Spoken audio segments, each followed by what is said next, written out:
这个芯片坏了，买的刚到货，咱们看一下什么情况。12伏供上电，指示灯亮了，正常情况下屏幕也应该亮，它现在不亮，就是这个芯片坏了。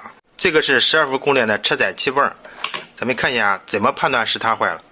它的工作过程是这样的啊，只要这个马达转动，就会带动这个装置，然后开始打气儿。这个马达受这个继电器控制，继电器是这个贴片3极管控制的。然后3极管的控制信号从哪里来呢？通过这个插件，就是前面给它的。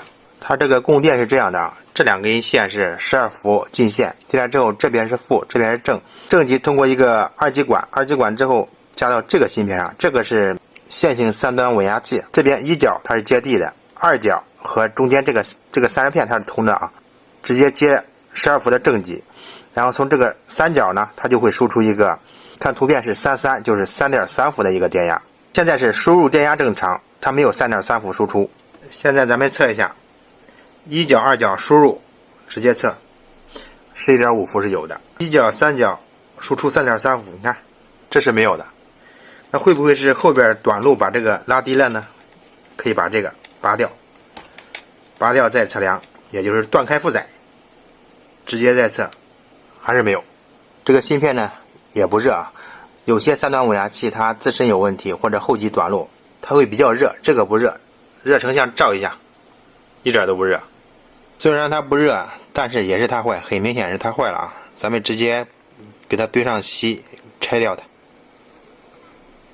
这个引脚也兑点锡，好，拿掉，把上面的焊锡吸走，拿出一片新的，好，先点上，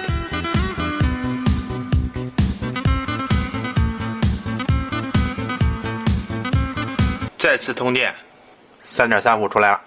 再看这个屏幕也亮了。电流咱们调到5安左右试一下啊，刚才1安带不动。